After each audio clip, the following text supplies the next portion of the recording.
AWS's Telecom Industry Business Unit aims to help telecom operators across the Middle East and Africa accelerate business value by reinventing communications, innovating with them and for them. In the upcoming Fireside Chat, Mr. Bernard Najm, Vice President of Telco, Middle East and Africa, Amazon Web Services, and Zakaria Chouaib, Managing Director, PMP Strategy, Middle East and Africa, will outline how the AWS is driving regional cloud innovation through this ethos. The title of the chat is Enabling Growth in the Middle East and African Telecom Sector, AW's Role in Regional Cloud Innovation. Please give our speakers a big round of applause. Good afternoon, everyone. Good to see you again, Bernard. Thank you to be here. I think we have the chance to have you today to discuss some of the hot topics on the cloud industry, have your view and insights on what's going on in the sector, but also here in the region, Middle East and Africa. I would like to maybe address some of the topics. I have many actually, but I would like maybe to focus on 4 of them. Investment in the cloud infrastructure, how you collaborate with the ecosystem and operators. Some of the innovations maybe you are pushing. We have been talking this morning about Gen AI and all, I would say, the hype around emerging technologies. And maybe also have a few words about security and data sovereignty. So I think I have a lot of things to talk with you about. And without any delay, maybe just to deep dive into the first one, just for the audience to explain how, what's your take? How do you elaborate your strategy on infrastructure investment for the cloud in the Middle East and Africa? Before we start, thank you, Zakaria, for this. But before we start, where's Tony, actually? He disappeared. He left us here for the post-lunch session, wake everybody up, and he went to go ahead and have a nap. I mean, that's something we have, he has to pay back somehow.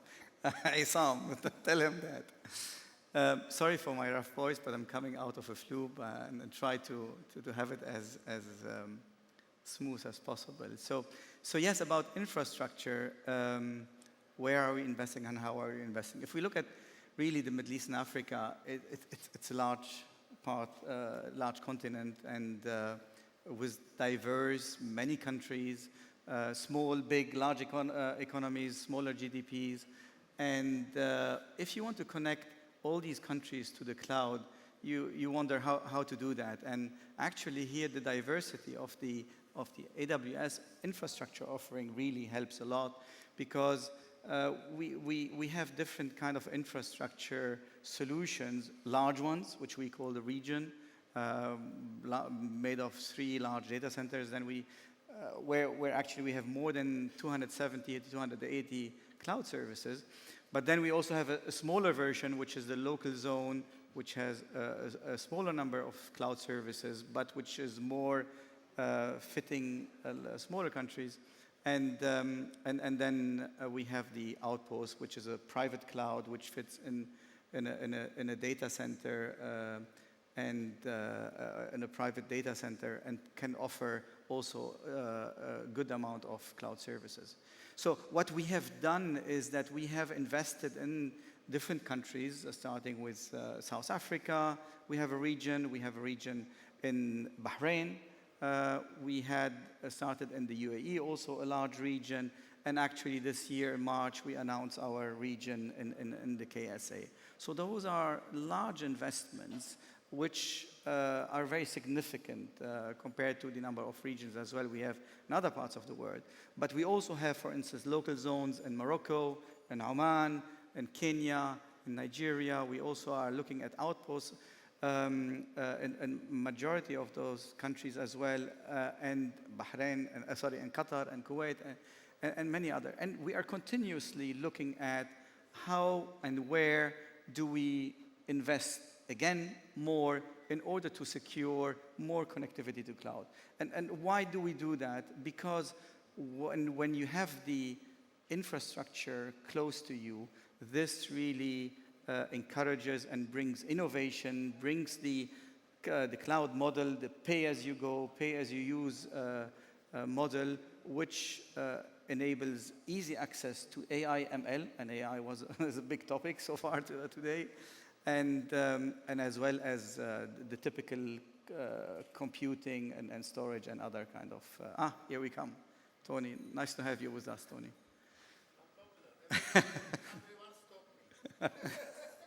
So this is really where we invest, and we continue on looking at further investments. Great. So maybe just follow-up question to this. How do you enable actually the markets to fully leverage the capabilities of cloud? I mean, what does it take to succeed in this? It's a very good question, because there are different approaches, but you have to have on several levels. On an executive level, you have to have an organization level, as well as on the supply chain partnership level. So what we have seen on the executive level is that from our experience with large operators and large enterprises, that the cloud adoption really succeeds when you have the buy-in from the top executive level. When this is clear, there's a quick decision, and that trickles down to the whole organization. There are no questions why and if and how.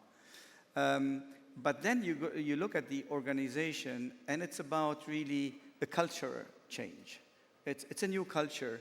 A cloud adoption requires a large majority of the employees of the organization to understand, to be educated, to be skilled up to cloud, and that is not an easy thing, because the human nature is really, we are going to continue on doing what we do, and we resist change. So AWS has really major investments with a lot of enterprises to educate and upskill. I think in one of the cases, over 1 million people in a country, just to get this new understanding and approach. And as well, then we have of course, the partnerships. This cannot be done alone. And therefore, we have a large ecosystem of partners with whom we rely to bring the innovation to the telcos and to enable. Talking about partners, this brings another topic I want to elaborate on, cooperation and partnership with operators mainly. So this is something we have discussed this morning. It's a key topic. So how do you work with operators to bring this new cloud services to the end customers? Sometimes we feel that might be competitors, direct competitors, some operators who want to take the lead on their own cloud offering, but how do you work with them? What's new, what's innovative in your approach to the market? Well, there are two major areas where we work with operators. The first one is their internal organization, i.e. the ICT landscape, and as well as the network cloudification. That is related to them, which we call the sell-to. But then you also have the sell-through, which is the joint go-to-market, where we go together with the operator to the end customer, offering new, very exciting cloud services. Okay, so let's focus on the first one, the digital transformation or transformation of operators. I mean, how do you work with them? How do you take this offering or support to operators? Yeah. How does it work? So here is, you know, as we had this morning in the panel, we have a situation where we had with Badr, Vodafone Oman is almost fully digital native, cloud native, whereas you have other legacy telcos like Telecom Egypt, and everybody proceeds on his own pace.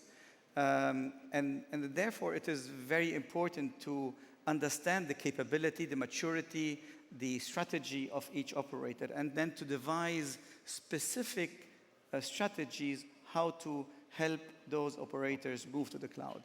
But then we look at the internal transformation. Here we have to give a lot of credit to the partner ecosystem, especially the ISVs related to OSS and BSS, and we have some of them here in the room today, where they have done a lot of development during the last couple of years in becoming cloud native. And that is also the reason why this is happening, is that it is much more cost efficient for those ISVs to develop solutions cloud native rather than to be bespoke for every customer environment. So that's for the telco transformation. But if we talk about the other part you mentioned, the go-to-market, what do you see? What trends do you see for operators that they should consider for the coming On years? the go-to-market, I mean, that is where we are reselling cloud services and embedding them together with connection and telco services.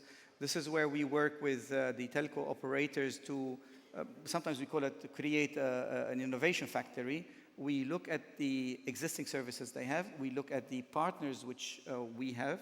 I mean, a large number of partners, more than 100,000, and see what are the services where operators can really monetize their network. Sometimes they are straightforward, it's off the shelf. Sometimes we develop bespoke solutions for that operator. An example here, for instance, is with Omantel. There we are developing a complete B2B, B2C marketplace where we are the facilitator to do that. And we are putting both parties together, developing the solution, and then they will go and sell it to the end customer.